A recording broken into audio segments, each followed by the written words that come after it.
बिस्मिल्लाहिर्रहमानिर्रहीम। अस्सलाम वालेकुम नाज़रीन, खलीज न्यूज़ और उसामा इकबाल में आप सबको खुशामदीद।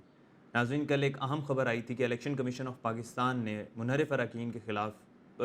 फ़ैसला सुना दिया और उनको डी सीट कर दिया है। ये जो 25 मुनहरिफ अरकान थे, अब ये डी सीट हो गए। इनके पास पंजाब असम्बली में कोई सीट नहीं है और इस हवाले से जो पंजाब असम्बली है उसकी भी 25 सीट्स कम हो चुकी हैं। तो इस जो फ़ैसला था, ये जो इलेक्शन कमीशन का फ़ैसला था, इसने जो सियासी हवाएं चल रही थी उनका एकदम से रुख बदल दिया है। नाज़रीन, अभी ये बदले रुख वाली हवाएं चल ही रही थी कि इमरान खान साहब की जानिब से मुल्तान जलसा किया गया और ये जो मुल्तान जलसा था, इसमें जो लोगों का जोश जज्बा था वो बहुत ज़्यादा हमें दिखाई दिया। इस फैसले के बाद तो वो जोश जज्बा था वो मज़ीद बढ़ गया था और ये जो मुल्तान वाला जलसा था ये काफ़ी हद तक कामयाब रहा है। अब ये सब देख के हमें लगता है कि शायद एक नया मोड़ आ चुका है सियासत में और अब कुछ नया होने जा रहा है। आपको मैं यहाँ पे बताता चलूँ कि ज़्यादा तादाद जो लोगों की थी वो जनूबी पंजाब से थी और इसीलिए शायद मुल्तान के लोगों ने जो जोश जज्बा दिखाया था, उन्होंने ये बता दिया था कि हम लोग लोटों को तस्लीम नहीं करते।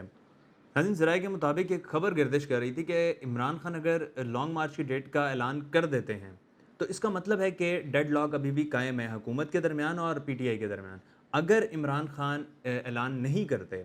तो इसका मतलब है कि कुछ ना कुछ पैचअप हो चुका है और मामला जो हैं वो बेहतरी की तरफ जा रहे हैं। तो वही हुआ जैसा कि हम देखते हैं कि इमरान खान साहब ने अपने जलसे में कहा कि एक नई डेवलपमेंट हुई है और लोटों को डी सीट कर दिया गया है। अब जो लॉन्ग मार्च की डेट का ऐलान है वो हम अपनी कोर कमेटी से मुशावरत के बाद अनाउंस करेंगे उसको। तो इस हवाले से अगर हम देखें तो शायद मामलात बेहतरी की तरफ जा रहे हैं। इमरान खान ने जो मुशावरत करने का सोचा है वो हुकूमत को भी थोड़ा सा टाइम देना चाह रहे हैं और इसी हवाले से वो पेशावर भी गए हैं ताकि वहाँ जाके मज़ीद कोई बेहतरी ला सकें और अपनी टीम से बात करके कोई एक अच्छी लॉन्ग मार्च की डेट का अनाउंस कर सकें। इस तरह इसके साथ साथ नाज़रीन, इमरान खान साहब ने ये भी कहा था कि सब लोगों को अब तैयारी कर लेनी चाहिए, बच्चे बूढ़े जवान औरतें सारे लोग तैयार हो जाएं कि लॉन्ग मार्च की डेट का ऐलान मैं करूंगा 25 से 30 मई के दरमियान। तो अब ये हर सुनने और देखने वाले को यही लग रहा है कि जो कौम है वो इमरान खान के साथ खड़ी है और जब वो लॉन्ग मार्च की डेट का अनाउंस करेंगे तो वो उन्हीं के साथ आगे चल के इसमें भरपूर जोश जज्बे से शिरकत करेगी। नाज़रीन, अब नए इलेक्शन की एक और वजह सामने आ रही है कि नून लीग जो है वो सख्त तरीन जो माशी और सियासी फ़ैसले हैं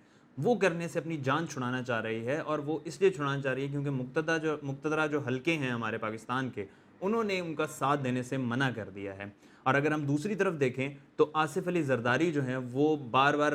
जो नून लीग है उसके कंधे पर रख कर अपनी बंदूक चला रहे हैं। तो अब देखना यह है कि अब हमारा जो सियासी बहरान है वो कहाँ जाके ख़त्म होता है। नाज़रीन, अब सबको दिखाई देने लगा है कि नून लीग इत्तेहाद से भाग कर जान बचाने में कामयाब हो जाएगी क्योंकि लंदन में नून लीग के कायद मियां नवाज शरीफ साहब ने ये कहा है कि हम लोगों ने इलेक्शन की तैयारियां पहले से मुकम्मल कर ली हैं क्योंकि ये जो इनकी तैयारियां मुकम्मल हुई थी उनका उसने ये रेफरेंस दिया था कि जो ज़मनी इंतखाबात हुए थे उनमें जिस तरह से हमने पीटीआई को हराया था, ये हमारी तैयारी को दिखाती है कि हमने किस तरह से अपनी तैयारी पूरी कर ली है। ये वो वाज़ेह इशारा है कि अब नए इंतखाबात की तरफ जाने लगे हैं सारे, बस तारीख जो है वो तय होना बाकी है। नाज़रीन, अगर नून लीग इत्तेहादी जमातों से भागने में कामयाब हो जाती है तो जो बाकी इत्तेहादी जमातें हैं उनके लिए इलेक्शन में उतरना एक मजबूरी बन जाएगा और ये मजबूरी उनके लिए इसलिए बन जाएगा क्योंकि असम्बलियाँ जो है वो अपनी मुद्दत पूरी नहीं कर सकेंगी और उन्हें मजबूरी के तौर पर इलेक्शन में उतरना पड़ेगा। और इस चीज़ का सबसे ज़्यादा जो दुख होगा वो शायद आसिफ अली जरदारी साहब को, क्योंकि बिलावल भुट्टो साहब ने अभी सही तरह से सियासत के दाव पेच नहीं सीखे थे और ये उनको दोबारा से अब इलेक्शन में उतरना पड़ेगा। इसलिए मेरा ख्याल है आसिफ अली जरदारी साहब को इसका सबसे ज़्यादा दुख होगा। नाज़रीन, ताज़ा तरीन इत्तलात के मुताबिक नून लीग के पास अभी एक वाहिद और आखिरी कोशिश बाकी है जिसमें वो कुछ काम करना चाहते हैं और वो 2 काम करने के लिए टाइम मांग रहे हैं